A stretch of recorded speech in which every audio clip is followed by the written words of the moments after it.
The A320 has fire detection and extinguishing systems for the engines and APU, smoke detection in the avionics bay, smoke detection and fire extinguishing systems in the cargo compartments and lavatories, portable fire extinguishers for the flight compartment and the cabin.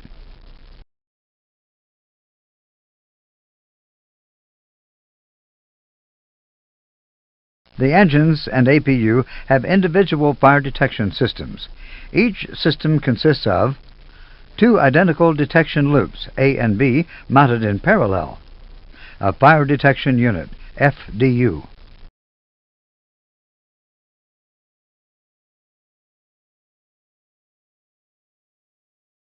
each engine is equipped with two fire bottles. The discharge of the bottles is controlled by an associated push-button switch. The push-button switches are located on the fire panel on the overhead panel. For the APU, there is just one fire extinguisher bottle and only one discharge button. The guarded fire push-button switches provide fire indication and the means to isolate the corresponding system. The test buttons are used to test the respective fire detection and extinguishing system operation. In addition to the indications on the fire panel, there is a fire light for each engine on the engine panel located on the pedestal. These lights help identify which engine is on fire. There is also a fire light for the APU and a guarded APU shutoff switch located on the external power panel. For the avionics system, only smoke detection is provided. Its detector is located in the air extraction duct. The indications for avionics smoke are located on two panels in the cockpit: the emergency electric power panel, the ventilation panel. Lavatory smoke detection consists of one smoke detector in each lavatory, linked to the Smoke Detection Control Unit, SDCU. In addition, each lavatory waste bin has an automatic fire extinguishing system.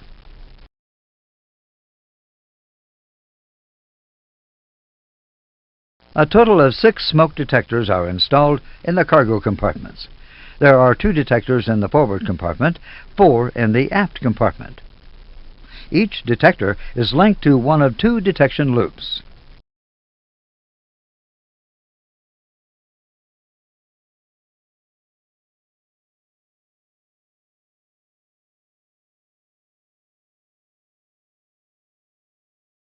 The SDCU, Smoke Detection Control Unit, acquires signals sent by the detectors and sends them to the FWC for display in the cockpit.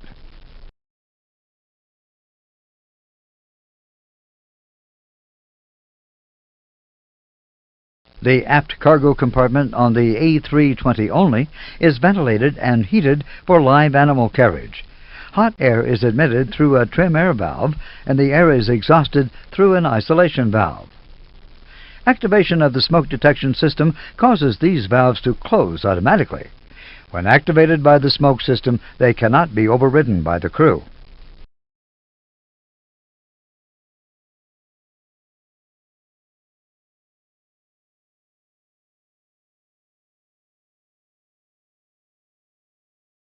On the overhead panel, there is a cargo smoke panel with the indications on cargo smoke.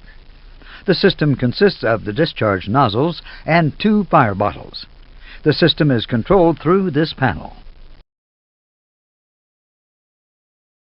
The panel contains red smoke warning lights for both bins, switches for controlling bottle discharge, agent discharge lights, a 1-hour warning advising discharge of the second fire bottle.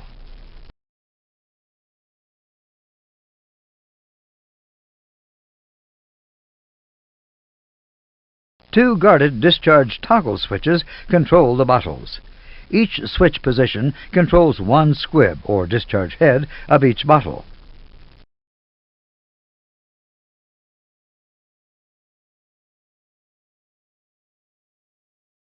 When either the forward or aft switch is toggled upward, the Agent 1 position, the respective squib is triggered and the halon enters the respective compartment.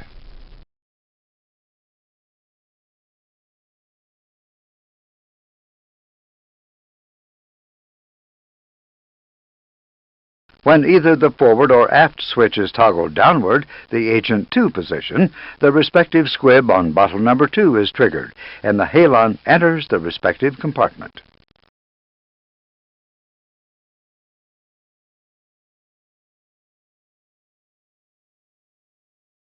The cargo smoke panel on the overhead panel has red smoke indicator lights.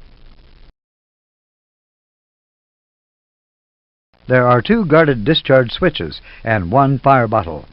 Each switch controls 1 squib or discharge head of the bottle. When pushed, the fire bottle is emptied into the respective compartment. The extinguishing agent is discharged via 1 nozzle into the forward compartment or 2 nozzles into the aft compartment.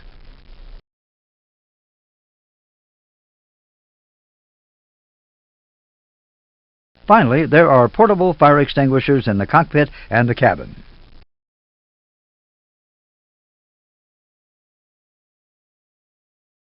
APU fire test. Before you can perform this test, you have to make sure that the APU fire push-button switch is in and guarded. The agent light is extinguished. Perform the test. Push the APU fire test push button. The APU fire switch illuminates red, and the squib and discharge lights illuminate.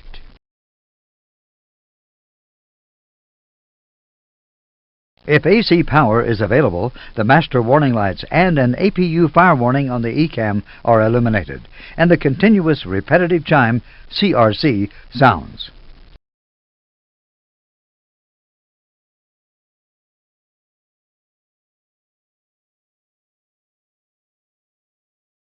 The APU fire bottle indicator, red disc, is checked during the walk-around.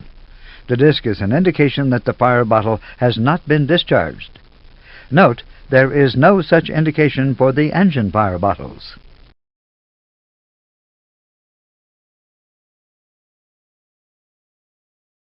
Now perform the fire test for Engine 1. Push the Engine 1 fire system push button.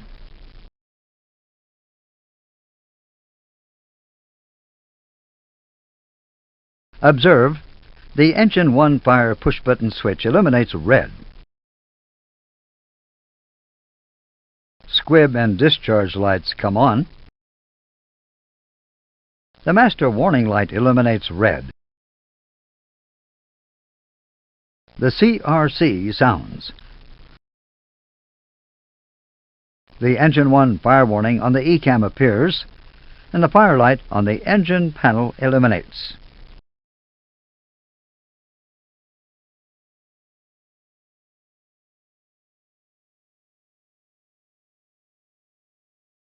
On the EWD, the message Engine 1 Fire with the associated procedure is displayed.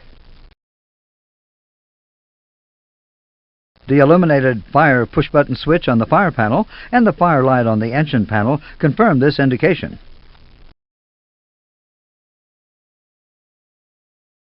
The pilot flying maintains control of the aircraft and asks the pilot not flying to perform the ECAM actions. After confirmation from the pilot flying, the pilot not flying sets the thrust lever to idle.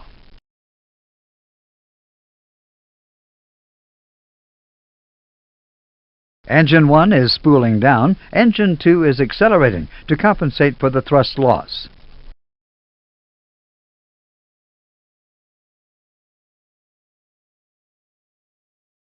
You now have exactly the same situation as for an engine failure, so the pilot flying sets thrust lever 2 to MCT.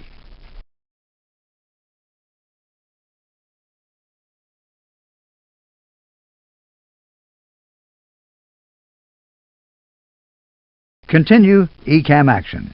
Place engine 1 master lever to the off position.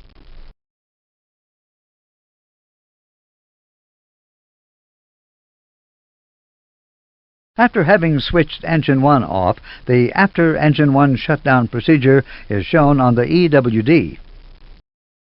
Since the IP and HP valves close and the generator is no longer operating, air bleed and electrical are shown as secondary failures. Once the engine is shut down, you can fight the fire. First, you must lift the guard on the engine 1 fire push button. This item is not shown on the ECAM procedure. Lift the engine 1 fire push button guard.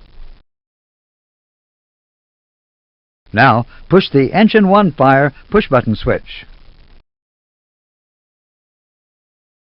When released, the fire push button switch arms the squibs shown by the white indications and closes fuel, hydraulic, bleed, and pack valves of engine 1. For this reason, the hydraulic system is added to the secondary failure list.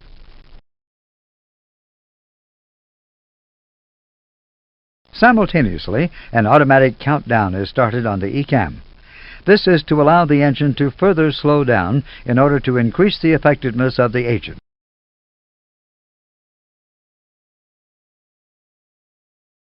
The next line of the ECAM procedure calls for the discharge of the fire extinguisher bottle. Go ahead and perform the ECAM action.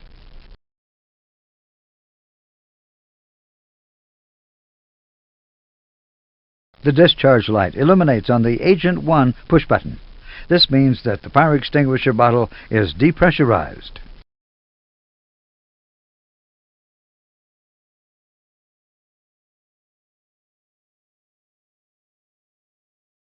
It's now time to inform ATC. Since there is no feedback to the flight warning computer, this line will not disappear.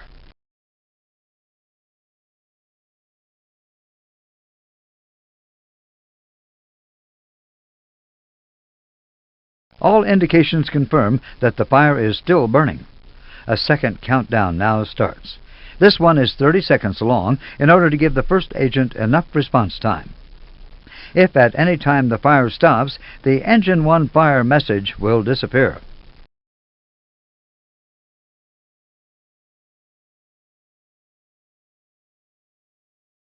Agent 1 managed to extinguish the fire. The countdown for Agent 2 has stopped. Notice, the engine 1 fire switch is no longer illuminated. The fire light on the engine panel is also extinguished. The engine fire procedure on the ECAM has disappeared. Land ASAP has changed from red to amber.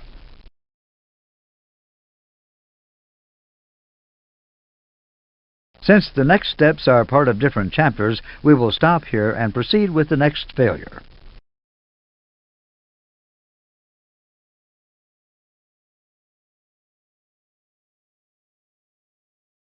If one of the two fire detection loops of an engine fails, an ECAM message is triggered.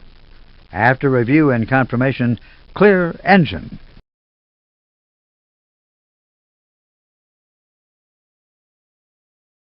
Because of the system redundancy, fire detection is still fully operational.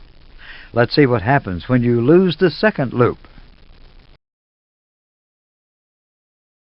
Should both loops or the FDU be lost, fire detection is no longer available for the respective engine or the APU. Crew awareness and a close monitoring of the respective engine indications are now required. However, should both loops break within a 5-second period, a valid fire warning is triggered.